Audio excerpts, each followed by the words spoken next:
নমস্কার, টিভি9 বাংলায় আপনাদের স্বাগত। কথাবার্তায় আজকে আমার সঙ্গে রয়েছেন বিশিষ্ট বিজেপি নেতা শ্রী রাহুল সিনহা। আপনাকে স্বাগত। আপনি বিজেপির প্রাক্তন সম্পাদক, সর্বভারতীয় বিজেপির, রাজ্য বিজেপির প্রাক্তন সভাপতি, সব প্রাক্তন যুব মোর্চা সভাপতি, মানে সব প্রাক্তন। আপনার মতন একজন লড়াকু নেতাকে বর্তমানে বিজেপিতে একটা কমান্ডিং পজিশনে কেন দেখা যাচ্ছে না? দেখুন, আমার পজিশন তো আমি দেব না, আমার পজিশন অন্য কেউ দেবে। সেই জন্য আমার পজিশন হচ্ছে আমি কাজ করে যাই, যেটুকু কাজের স্কোপ পাচ্ছি সেটুকু কাজ করছি। এবার কোন দায়িত্বে কিভাবে কাজ করব সেটা ঠিক করার যারা অধিকারী তারা অন্য উপরে আছেন।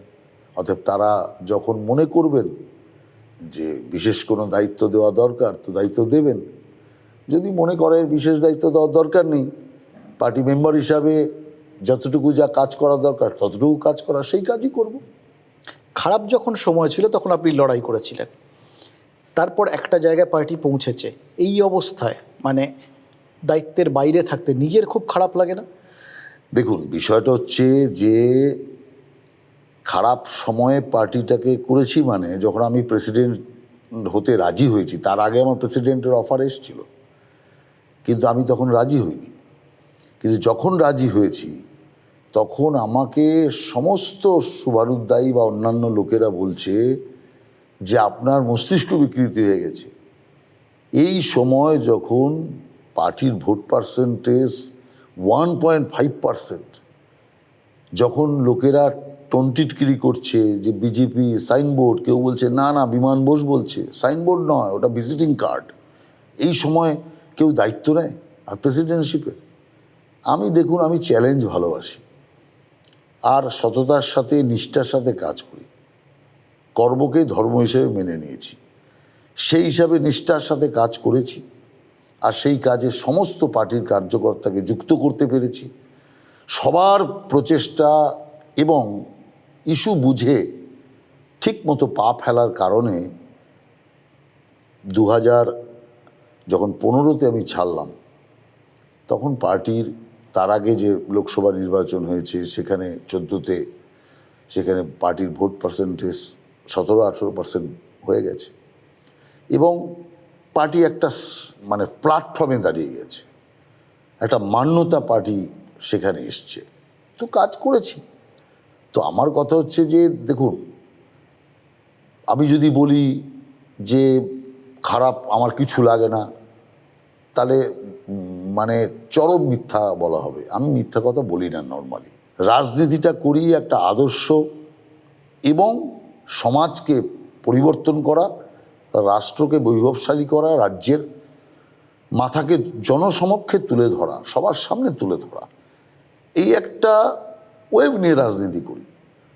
অতএব যদি কোনো চাওয়া পাওয়ার ভিত্তিতে রাজনীতি করতাম তাহলে কয়লাকাণ্ডে আমার নাম থাকতো, তাহলে সারদাকাণ্ডে নাম থাকতো, ওখান থেকে কাটমানি খাওয়ায় নাম থাকতো।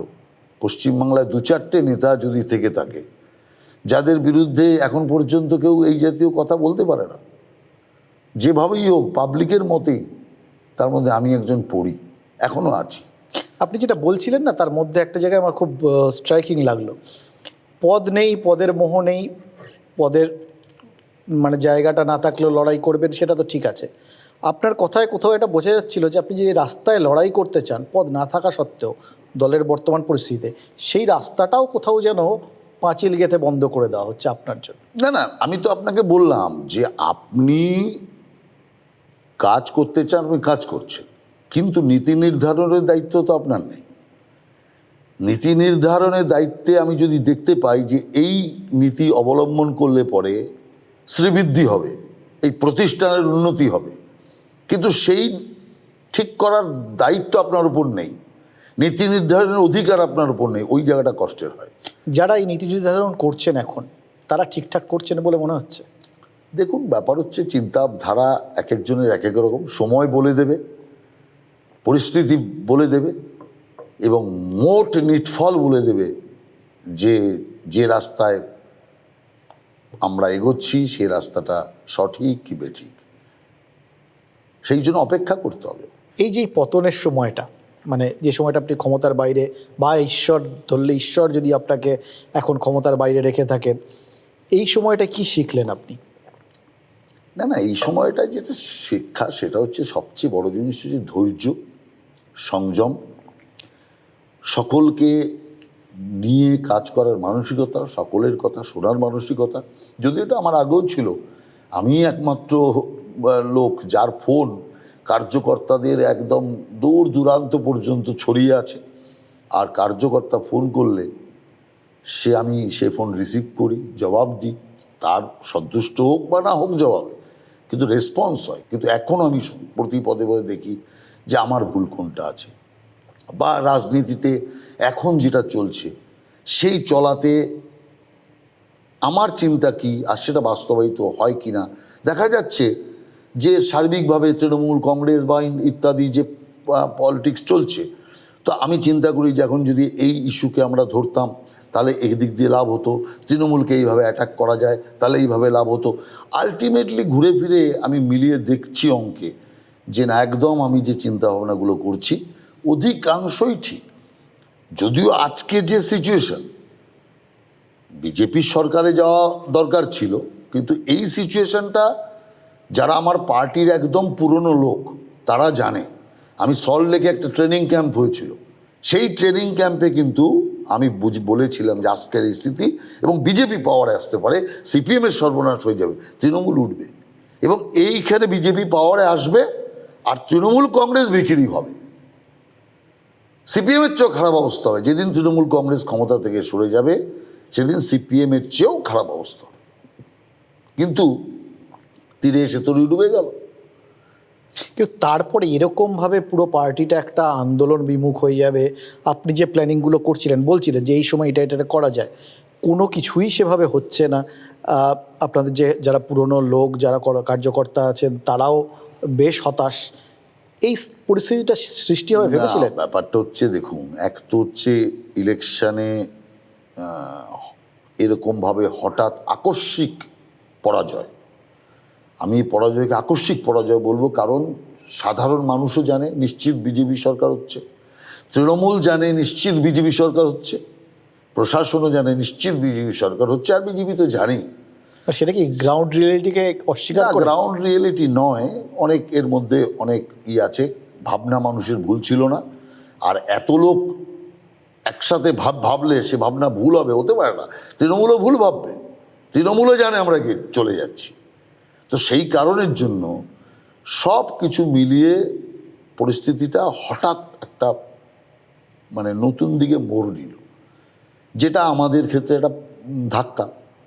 সেই ধাক্কাটা সামলাতে না সামলাতেই 2 তারিখে রেজাল্ট বেরোনোর মাত্রই 4 দিনের মধ্যে যেভাবে কার্যকর্তাদের উপর তৃণমূল কংগ্রেস লাগাম ছাড়া হামলা করেছে, এই রকম পৈশাচিক হামলা সৃষ্টির পর থেকে, মানে পৃথিবী সৃষ্টির পর থেকে যদি কোনো জায়গাতে, কোনো দেশের কোনো কেন্দ্রে, মানে কোনো দেশে, মানে বলছি আমার ভারত নয়, সারা বিশ্বের কোথাও এই ঘটনা যদি ঘটে থাকে, দেখাতে পারে কেউ, আমি রাজনীতি ছেড়ে দেবো। কোন ধাক্কাটা বড়? না, আমি একটু বলে নিতে পারি, এটা বলছি। এর মধ্যে কি হলো দেখুন, এর মধ্যে যারা এসছিল অতিথি শিল্পী, এক্স্যাক্টলি এটাই জিজ্ঞেস করছিলাম। ব্যাস হয়ে গেল আপনার কথা। অতিথি শিল্পী তারা বিদায় নিতে শুরু করলো, এবং আমি একটা স্টেটমেন্টও করেছিলাম যে কয়েকজন যাওয়ার পরে যে এতদিন বাদে গেল কেন, আমরা তো শুধু হিসাব গুনছি, আর আমি ব্যক্তিগতভাবে ওটাই গুনছি যে এগুলো কতক্ষণে যাবে। কারণ বুঝে গেছি যারা তৃণমূল থেকে এসছে তাদের মধ্যে যারা বিজেপির বিন্দুমাত্র আস্থাশীল নয়, শুধুমাত্র পাওয়ারের আস্থাশীল, যখন পাওয়ার আসেনি তখন যাচ্ছে না কেন? তৃণমূল থেকে যারা এসছে সবাই খারাপ নয়, তৃণমূল থেকে এর আগেও লোক এসছে বিজেপিতে, তারা টিকে আছে। সেই জন্য বাইরে থেকে লোক আসবে। আমি এ নীতির কখনো মানে মানে বিরোধিতা করি যে কাউকে আসতে দেবো না, আমরাই শুধু থাকবো, এটা আমি মানি না। আমি প্রেসিডেন্ট থাকা অবস্থায় যত লোক পার্টিতে ঢুকেছে, কম লোক ঢুকেছে পার্টিতে। আমি যদি নাম ধরে আপনাকে 5টা নাম বলি, 5টা নাম বলি, দেখবেন এইবার যে ইলেকশনের সময় একগুচ্ছ লোক এসছে, দাড়ি পাল্লায় দুদিকে রাখুন, 5টার ভার এরা সহ্য করতে পারবে না। এত ভালো ভালো ক্রিম লোক আমার সময় পার্টিতে এসছে। তো সেই জন্য এই যে শান্তনু ঠাকুর, ওর বড় ভাই সুব্রত ঠাকুর এখন এমএলএ, ওকে আমি এমএলএ এমপি টিকিট দিয়েছিলাম ওই সিটেই। এবং মঞ্জুল কৃষ্ণ ঠাকুর, এটাও হিস্ট্রি জেনে রাখুন, তৃণমূলের মন্ত্রী ছিলেন, তিনি পার্টি অফিসে আমার সাথে এসে যোগদান করলেন। এবং সাংবাদিকরা বলছে, আরে রাহুল দা, মঞ্জুল বাবু তো এখনো মন্ত্রী, উনি তো পদত্যাগ করেননি। না, আপনি পদত্যাগ করেননি? বলে না, ওইখানে পদত্যাগপত্র লিখে পদত্যাগ করে বিজেপিতে যোগদান করুন। তো স্বয়ং মন্ত্রী চলে এসছে। আপনার বাপি লাহিড়ী, আরতি মুখার্জি, আপনার পিসি সরকার, এই যে বিশাল বিশাল লোকেরা, কুমার শানু, কে না যোগ দিয়েছে। দিল্লি যেতে হয়নি কারো। আর চা দেয় জল দেয় সিনেমা ঘরে, সে গিয়ে দিল্লিতে যোগদান করছে। তো ঘটনা হচ্ছে, তো এই জাতীয় লোকেরা কতক্ষণে যাবে ভাবছিলাম। তো সেই যাওয়ারও একটা পর্ব চলছিল। তো পর্ব শেষ হতে না হতেই এতদিন যে কর্পোরেশন ইলেকশন নিয়ে টালবাহানা করে চলেছে মমতা ব্যানার্জি, যে জানে যে কি দরকার, ইলেকশন হলেই হেরে যাব, বিধানসভাটা যেতে দাও। তো বিধানসভায় যখন জিতে গেছে যে কোনো প্রক্রিয়ায়, এবার সব ইলেকশন একসাথে করো। যেভাবে আজকে ইলেকশন হচ্ছে, এটা ইলেকশন হচ্ছে, তার চেয়ে বললেই হলো যে ভাই তোমরা লড়ো না, আমাদেরকে জিতিয়ে দাও। তো মোটামুটি মানে কেন্দ্রীয় নিরাপত্তা বাহিনী এনে আপনারাও বলেছিলেন মোটামুটি ফেয়ার ভোট হয়েছে, এক্সপেক্টও করেছিলেন 200-র বেশি সিট আসবে। তো সেটা নিয়ে তো খুব বেশি আপনাদের অভিযোগ নেই। না, বিধানসভা ইলেকশনে তো কারোরই অভিযোগ নেই যে কোনো বুথ ক্যাপচারিংয়ের অভিযোগ কিংবা মারপিটের অভিযোগ বা এইসব কিছু নেই। আপনি দেখুন পৌরসভাতে যেরকম মারপিট হয়েছে, কর্পোরেশনে যেরকম, কলকাতা কর্পোরেশনে যেরকম হয়েছে, সারা রাজ্য যদি মিলিয়ে দেখবেন বিধানসভায় সেটাও হয়নি। ভোট তো পিসফুল হয়েছে, মানুষ অবাধে তার ভোটাধিকার প্রয়োগ করেছে, এতে কোনো সন্দেহ নেই। সেখানে আপনারা রিজেক্টেড হয়েছেন, মানে এটা কি ওই দিল্লির থেকে আসা কেন্দ্রীয় নেতৃত্বের ব্যর্থতা? দেখুন, আমার যেটা ব্যক্তিগতভাবে মনে হচ্ছে, কারণ তো অনেকগুলো আছে। এই যাকে তাকে পার্টিতে যোগদান করানো থেকে শুরু করে যা খুশি তাই বিবৃতি দেওয়া, হিংসাত্মক বিবৃতি দেওয়া, যেগুলো মানুষ পছন্দ করেনি। আর তারপরেও সবচেয়ে বড় যে কারণটা আছে সেটা হচ্ছে, ভোটের দিন তো ঠিক ছিল, যেটা ইলেকশন কমিশন বুঝতে পারেনি, আমরা বুঝতে পারিনি, কেন্দ্র নেতারা বুঝতে পারেনি। এটাই হচ্ছে সবচেয়ে বড় কারণ, সেটা হচ্ছে গণনাতে ব্যাপক কারচুপি। গণনাতে যেভাবে কারচুপি হয়েছে, এবং আমি আপনাকে বলছি, দায়িত্ব নিয়ে বলছি, পুরোপুরি ইভিএম মেশিনকে হ্যাক করা হয়েছে, ট্যাম্পার করা হয়েছে। যার জন্য আপনি দেখুন বেশ কয়েকটা সরকারি আধিকারিকেরও বিবৃতি আপনি হয়তো হোয়াটসঅ্যাপে দেখে থাকবেন। তিনি বলছে যে কি করে চার্জ, ভোট হয়ে গেছে কবে, মাসখানেকের কাছাকাছি পড়ে আছে মেশিন, এত ঘন্টা ভোট হলো ওতে, চার্জ সেখানে কি করে 90% চার্জ থাকে।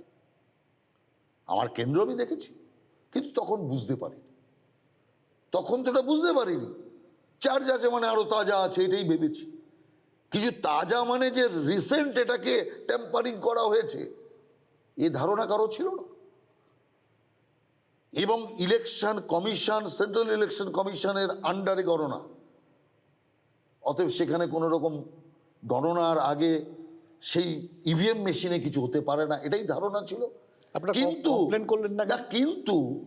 কিন্তু আপনার ইলেকশন কমিশনটা যে এখানকার সেই রাজ্যের সরকারের কর্মচারীরা, তৃণমূলের লোকেরা আর পিকের লোকেরা কার্ড নিয়ে, গভর্নমেন্ট অফিসিয়ালসের কার্ড নিয়ে পিকের সমস্ত লোকেরা তারা অবাধে ভেতরে যাতায়াত করেছে এবং সমস্ত ট্যাম্পারিংয়ের কাজ এরা করেছে। বাইরে তো সিকিউরিটি আছে, কেন্দ্রীয় ফোর্স, সে কি দেখবে? সে দেখবে যে যিনি ভেতরে ঢুকছেন তার পাস আছে কিনা। কিন্তু পাস কাকে ইস্যু করা হয়েছে, তো এটা জিনিসটা দেখতে হবে। আপনি কি বলছিলেন? একটা আমি বলছিলাম যে ধরুন আপনারা তো তার আগে ভোটের আগের থেকে যখন আপনারা মোটামুটি ধরে নিয়েছেন ক্ষমতায় আসছেন, তখন আপনাদের বহু নেতা রীতিমতো সরকারি আধিকারিকদেরও হুমকি দিয়েছেন যে আমরা ক্ষমতায় এসে কিন্তু দেখে নেবো এই সমস্ত জিনিসগুলো না। তাহলে এটা এক নম্বর, এতটা সাহস পেলেন কোত্থেকে, এবং আপনারা পরবর্তী ক্ষেত্রে জানার পর কমপ্লেন করলেন না কেন? না না কমপ্লেন মানে কি, আমি তো কেস করেছি, হাইকোর্টে আমার কেস আছে। এটা বাদ দিয়ে আরেকটা যেটা আপনি বলছিলেন যে আপনাদের বেশ কিছু নেতা, মানে আপনি যে ধরনের মন্তব্য বলছিলেন, ধরুন তখন সভাপতি দিলীপ ঘোষ, তিনিও বহু এরকম বক্তব্য রেখেছেন, মেরে দেবো, ইয়ে করব।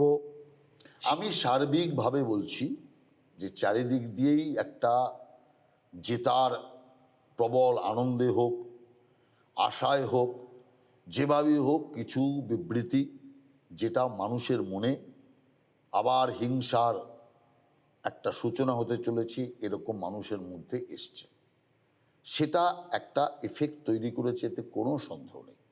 কিন্তু আজকেও মানুষ আফসোস করছে যে বিজেপি ক্ষমতায় আসতোই কিন্তু আসতে পারলো না, এটা ভাবতে পারছে না। কিন্তু এখনো মানুষ আশা লাগিয়ে রেখেছে। যখন যেখানে যত লোকের সাথে দেখা হয় সমস্ত লোক বলে 21-এ পারিনি কিন্তু 26-এ পারতে হবে কিন্তু দাদা। কিন্তু এই যে তার আগে এটা পাড়ার যে যাদের ওপর দায়িত্ব, এই পাড়ানোর দায়িত্বটা যেটার থেকে এখন আপনাকে বাইরে রাখা হয়েছে, যাদের এই অভিজ্ঞ বহু লোককে, অভিযোগ তো এটাই যে অভিজ্ঞদের সবাইকে সরিয়ে রেখে এমন একটা কমিটি করা হয়েছে যে কমিটির পক্ষে এটা করা সম্ভব হবে না। আপনি বিশ্বাস করেন? দেখুন, ব্যাপার হচ্ছে আমি এই জাতীয় ব্যাপারে কোনো মন্তব্য করতে চাই না বা করাটা ঠিকও হবে না, কিন্তু আমার মনে হয় কমিটিতে কে দায়িত্বে থাকলো কে দায়িত্বে থাকলো না ওটা বড় জিনিস নয়। যদি ওই দায়িত্বে যে কটা লোক থাকে তারাই যদি সব উদ্ধার করে দেবে তাহলে বাকি লোকের কাজ কি? তা তো হবে না কোনো কাজ। এই কাজটাই বহু লোকের কাজ। আসল কথা হচ্ছে সম্মান এবং গুরুত্ব, এটা বিজেপি। সেই কারণে পদ ক্ষণস্থায়ী, পদ চিরস্থায়ী নয়। কিন্তু মানসিকতাটা দরকার। মানসিকতা দরকার। মানসিকতা যদি ডেভেলপ করা যায় আশা করি হবে। এই মুহূর্তে যেরকম আপনাদের পার্টিতে একটা গৃহযুদ্ধ পরিস্থিতি, সে পার্টিতে প্রার্থী বাছাই হোক বা কমিটির লোক বাছাই হোক, সব মিলিয়ে ইভেন আপনি 108টার কথা বললেন, দেখুন একটা বড় পার্টি, তাদের তো মাথায় এই প্রস্তুতিটা থাকা উচিত, কারণ এই ভোটটা হবেই, আজ হোক কাল হোক হবেই। কিন্তু ভোট অ্যানাউন্স হয়ে যাওয়ার পর দেখা গেল যে একদম মানে মনোনয়ন জমা দেওয়ার দুদিন আগে প্রার্থী তালিকা ঘোষণা হচ্ছে। এতটা ছড়ানো ব্যাপার, এতটা অগোছালো ব্যাপার, এটা কি এক্সপেক্টেড? উত্তরপ্রদেশে তো আমাদের প্রার্থী যে ডিক্লেয়ার হয়েছে গত ইলেকশনে, এবারটা বলছি না, এবারও একই, গত ইলেকশনে শেষ মুহূর্তে ডিক্লেয়ার হয়েছে। এটা আপনাদের ট্র্যাডিশন। উত্তরপ্রদেশ ছাড়া কেন, লোকসভাতেও তাই হয়েছে, বিধানসভা এবার তাই হয়েছে। তো ছিল তো 3, হলো তো 77। তো ঘটনা হচ্ছে দেখুন, প্রার্থী কে আগে ডিক্লেয়ার করলো, সিপিএম কত নেচেছে, আগে ডিক্লেয়ার করেছে, কী হয়েছে আগে ডিক্লেয়ার করে? ডুবেছে। আগে পরে ফ্যাক্টর নয়, সংগঠন তো আছে। আমাদের পার্টি যেটা বিশ্বাস করে যে আপনি ক্যান্ডিডেটও যা, আমি ক্যান্ডিডেটও তা। কারণ লড়ছে তো আপনি লড়ছেন না, আমি লড়ছি না, লড়ছে তো পদ্মফুল লড়ছে, আমার পার্টির প্রতীক লড়ছে। আপনি যেটা বলতে চাইছেন তৃণমূলের চেয়েও কি বেশি গৃহযুদ্ধ এখানে হচ্ছে? তৃণমূলে তো এখন যে অবস্থা আছে যে লোকেরা চিন্তা করছে যে দুটো ভাগে পার্টি ভার্টিক্যালি বিভক্ত হয়ে যাবে কিনা। পিসি ভাইপোর মধ্যে এরকম লড়াই, এ তো ভাবা যায় না। অভিষেক ব্যানার্জি স্টেটমেন্ট করলেন 1 ম্যান 1 পোস্ট, এটা বিজেপিতে আছে। সেই রামযুগ আগে আদবানিজি যখন প্রেসিডেন্ট ছিলেন তখন করে দিয়ে গেছেন, আজও সেটা চলছে। অভিষেক ব্যানার্জি হঠাৎ সেটা তুললেন 1 ম্যান 1 পোস্ট। কেন তুললেন? যারা রাজনীতি তলিয়ে দেখে তারা বুঝতে পারবে, যারা দেখে না বুঝতে পারবে না। 1 ম্যান 1 পোস্ট তুলেছে এই কারণে, মমতা ব্যানার্জি একাধারে মুখ্যমন্ত্রী, একাধারে পার্টির চেয়ারপারসন থাকতে পারবে না। এটা Abhishek Banerjee one man one পোস্টের দাবির মাধ্যমে ঘুরিয়ে জানালেন। আর মমতা ব্যানার্জি তার উত্তরটা কি দিল? কোনো ইলেকশন ছিল না, পার্টির কোনো ইলেকশন ছিল না, কোনো কিছু পরিকল্পনা নেই, ওর তো go as you like party. সঙ্গে সঙ্গে শুরু করে দিল একটা ইলেকশন করেই নেতাজি ইন্ডোর স্টেডিয়ামে 3 দিনের প্রস্তুতিতে চেয়ারপারসন ডিক্লেয়ার হয়ে গেলেন। উত্তর দিয়ে দিলেন অভিষেক ব্যানার্জিকে যে ওয়ান ম্যান ওয়ান পোস্ট মানি না, এই দেখ আমি আবার চেয়ারম্যান হয়ে এসেছি। কিন্তু অভিষেক ব্যানার্জি আর মমতা ব্যানার্জি প্রায় মা পুত্র সম সম্পর্ক লোকেরা বলে। সেই সম্পর্ক এইভাবে ভার্টিক্যালি ডিভাইডেড হতে পারে, তাও কিছু বিভিন্ন পলিসিকে কেন্দ্র করে। আর ভেতরে আসল কি আছে জানি না। তবে আমি এই জন্য বলতে চাইছি যে যদি এই অবস্থা হয়, তার চেয়ে তো বিজেপিতে 2-1 লোক টিকিট পায়নি, একটু মনক্ষুণ্ণ হয়েছে, একটুই হয়েছে, এ তো তৃণমূলের চেয়ে অনেক মানে এখনো মানে স্বস্তির জায়গায় আমরা আছি। না, আপনারা আনন্দ পাচ্ছেন বুঝতে পারছি, কিন্তু সেই সুযোগটা নেওয়ার মতো পরিস্থিতি কি বিজেপি রয়েছে? দেখুন, আপনি যখন মাননীয় অমিত শাহজি এখানে এসে প্রেস কনফারেন্সে বললেন 200+ সিট জিতব, বহু সাংবাদিককে আমি বলতে শুনেছি মাথা খারাপ হয়ে গেছে।